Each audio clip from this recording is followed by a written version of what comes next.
Hello everyone, আমি শম্পা। আমি এসে গেছি আবার একটা মিনি ব্লগ নিয়ে। দিনটা ছিল 20 ফেব্রুয়ারি। সকাল থেকেই ওয়েদারটা খুব খারাপ ছিল, কিন্তু ঠিক কাজে বেরোনোর আগেই বৃষ্টি শুরু হয়ে গেল। আমার কাজটা ছিল 1 নম্বর এয়ারপোর্টের ওখানে হোটেল রাভিস্তাতে।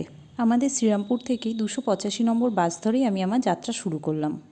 ট্রেনে করেও যাওয়া যেত, কিন্তু এই বৃষ্টিতে আমি আর রিস্ক নিলাম না, বাসেই বেরিয়ে পড়লাম। 1 নম্বর এয়ারপোর্টে নেমে রাস্তাটা ক্রস করে চলে এলাম রাভিস্তা হোটেলের সামনে।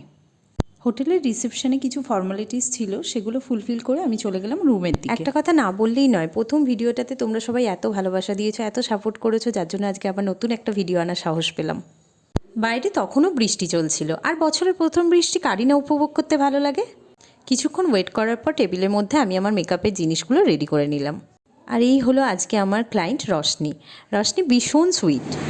हाय, मैं रोशनी, मैं कोलकाता से हूँ। ठीक है, मैंने संपादी को हायर किया मेकअप के लिए। मैंने उनका वीडियो देख के उनका हायर किया था, बट अभी उन्होंने जैसे मेरा मेकअप किया मुझे बहुत पसंद आया। मतलब बहुत थैंक यू संपादी, ये मेकअप बहुत अच्छा लगा। और संपादी भी बहुत ज्यादा स्वीट है। किसी को चाहिए मेरे से नंबर लो, मैं बोलूंगी आप उनको हायर करो, डिसअपॉइंट नहीं करेंगी। Thank you so much. Thank you. ठीक है, ইনি হলেন রশনির বৌদি, ইনিও আমার কাছে পার্টি মেকআপ अच्छा लगा, করেছে। सब पसंद आया, सब पसंद हेयर आया। स्टाइल अच्छा लगा बहुत। ओके, चलिए थैंक यू भाभी। ठीक है, वेलकम। আজকের ব্লগটা এই পর্যন্তই। কেমন হলো অবশ্যই কমেন্ট করে জানিও, আর আমার কাজ কেমন হলো সেটাও জানাতে ভুলো না। দেখা হচ্ছে আবার পরের ব্লগে। Thank you.